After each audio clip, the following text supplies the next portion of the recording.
दिल्ली महिला आयोग ने पिछले कुछ महीनों में उड़ानों में यात्रियों द्वारा दुर्व्यवहार की घटनाओं में वृद्धि देखी है।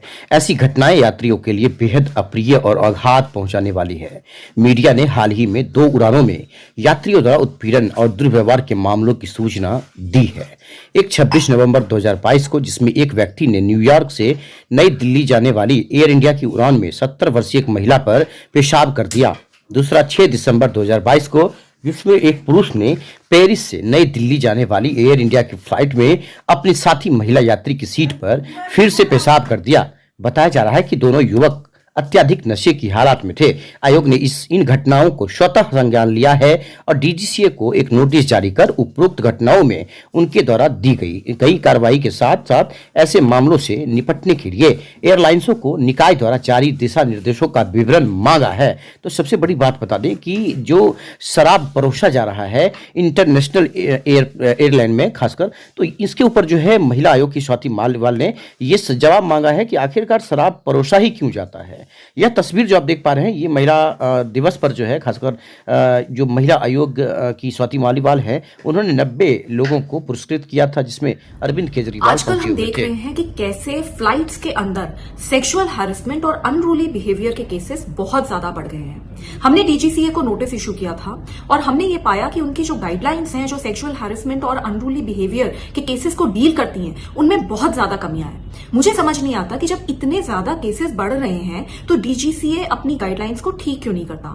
दिल्ली महिला आयोग ने डीजीसीए को डिटेल्ड रिकमेंडेशंस दी हैं और उनसे एक्शन टेकन रिपोर्ट मांगा है 1 महीने के अंदर अंदर ये सारी गाइडलाइंस को ठीक करने के लिए।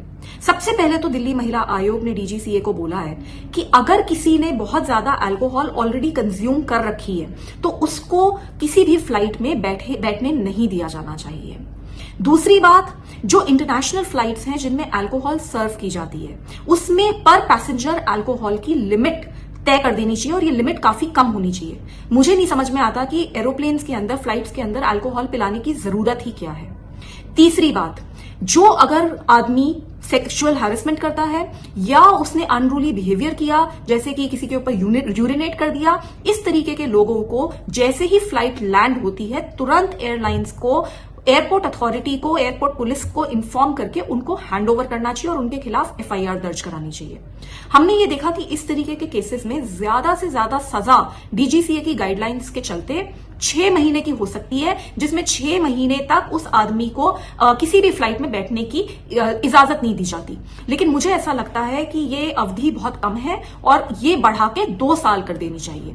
बाकी हर एरोप्लेन के अंदर सीसीटीवी कैमरास होने चाहिए। और एक बहुत अजीब बात हमने देखा कि किस तरीके से डीजीसीए की गाइडलाइंस के अंदर सेक्सुअल हैरेसमेंट को एक अनरूली बिहेवियर कंसिडर किया जाता है। ये बिल्कुल ठीक नहीं है। ये एक तरीके से सीधे जो लड़कियां सेक्सुअल हैरेसमेंट फेस करती हैं, उनका वो जो क्राइम है, जो उनके साथ वो क्राइम हुआ है, उसको एक बहुत ही छोटी श्रेणी में डालना है। तो मेरे को लगता है कि सेक्सुअल हैरेसमेंट के जो केसेस होते हैं, उनको, वो क्राइम को एक अलग श्रेणी डालनी चाहिए और उसके ऊपर सख्त से सख्त कार्रवाई होनी चाहिए। उनकी जांच एक कमिटी द्वारा करी जानी चाहिए, जिसको हेड करे एक रिटायर्ड जज, जो कि एक महिला हो। साथ में डीजीसीए और एयरलाइंस की भी जवाबदेही तय होनी चाहिए और जितने भी सेक्सुअल हैरेसमेंट के केसेस रिपोर्ट होते हैं और उनके ऊपर क्या कार्यवाही करी गई है, इसको डीजीसीए को एक मंथली रिपोर्ट के फॉर्मेट में मिनिस्ट्री ऑफ सिविल एविएशन को हर हाल में सबमिट करना चाहिए। मैं आशा करती हूं कि जल्द से जल्द डीजीसीए अपनी गाइडलाइंस को सुदृढ़ करेगा, जिससे कि ये रोज जो कंप्लेंट्स आ रही हैं, जो कि बहुत ही डिस्टर्बिंग हैं, वो उनके ऊपर कार्यवाही हो सके।